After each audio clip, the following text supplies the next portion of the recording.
that wall so hard, I thought they were going to come through the wall.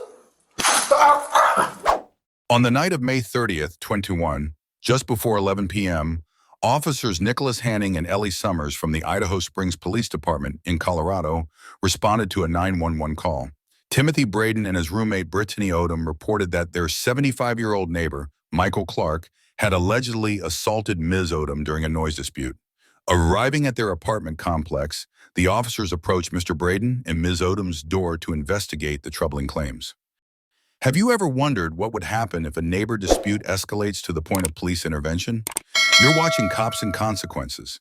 Subscribe now to join our community. No. I'm Tim. This is Brittany. That was the neighbor right there. You're the ones that called. Wait. This is Brittany. She's the one that got hit. I live here. This is my friend Brittany. And then this is my neighbor that hit her. I wasn't even here. I was outside. I literally just saw you. He banged on the door, or through the wall. Bam, bam, bam, and I'm sleeping. Shut the up. And so I came out and was like, what's going on? He busted all of my shit. My nose, my mouth. All I wanted to do was hey, what was disturbing you? And he was like, shut the fuck up. Boom. Was he white, black, Hispanic? He's white. Does he have hair? Yeah. Bald? Gray hair? Yeah, gray hair. He's an older guy. He's maybe about this tall. Okay. That guy lives right there in that room. And that's where the wall would have gone. He was bang, bang, bang. That's what woke me up. We just moved in here yesterday, but I saw him last night or the night before. Okay. Upon arriving at the scene, officers Hanning and Summers first spoke with Brittany Odom, who appeared visibly intoxicated and provided inconsistent accounts of the incident. Despite her unreliable testimony and extensive criminal history, the officers proceeded to Mr. Clark's door without substantial evidence to justify an arrest. Under the knock-and-talk doctrine, police can approach a residence to inquire without needing a warrant or probable cause. However, the standards for making an arrest are stringent. In this case, the lack of corroborating evidence and Mr. Odom's questionable credibility likely fall short of what courts deem as probable cause. This raises critical concerns about whether the officers had a legitimate basis for their actions.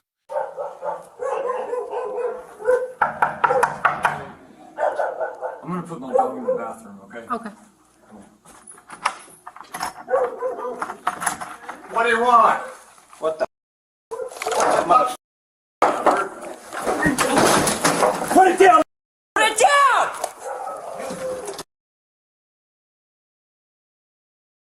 Put it down! Get on the ground now! Back up. Get out here right now! Get out here! Get on the ground! No. They hit that wall so hard, I thought they were going to come through the wall.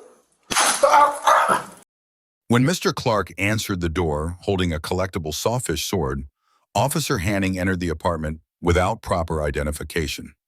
The situation quickly escalated as Officer Hanning demanded the sword be put down, leading to a confrontation where conflicting orders were given. Mr. Clark's refusal to comply resulted in Officer Hanning deploying a taser without any prior warning. Colorado law permits the open carry of swords, and Mr. Clark was within his rights.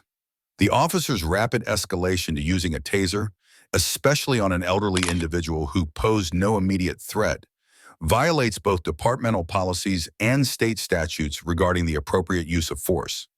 The decision to use a taser under these circumstances appears to be excessive and unjustified.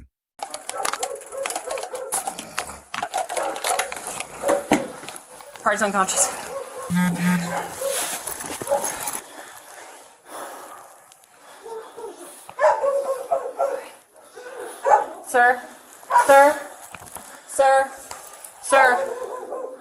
Sir, talk to us.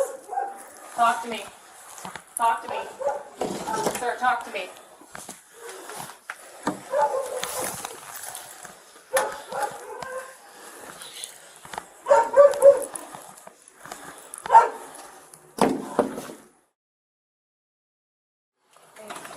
big bat that he's holding. That looks like a freaking... Where did you find that? Did you have to hunt for it? It was laying right there on the ground when I walked in.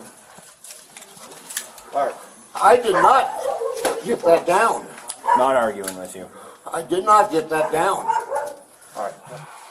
We're gonna sit up. I did not get that down. I'm gonna go down with you. It was on. You want him out of top cuffs up there. up here? Did you go in my apartment and look for weapons? Mr. Clark, you're gonna sit up here. Did you look at my apartment and look for weapons? We don't need... They don't need to look at the apartment. It was here in the hallway. How did you get in the hallway? After Mr. Clark was subdued, the officers failed to seek immediate medical assistance, instead dragging him into the hallway and manipulating the scene by relocating the sword. This behavior suggests an attempt to fabricate a narrative that Mr. Clark was a violent threat, potentially obscuring the true nature of the encounter. Tampering with evidence is a serious offense, and the officer's actions in moving Mr. Clark and the sword could be interpreted as an attempt to distort the facts. Such manipulation undermines the integrity of the investigation and indicates a troubling disregard for justice and proper procedure. What is going on? I have done nothing wrong. What did I do?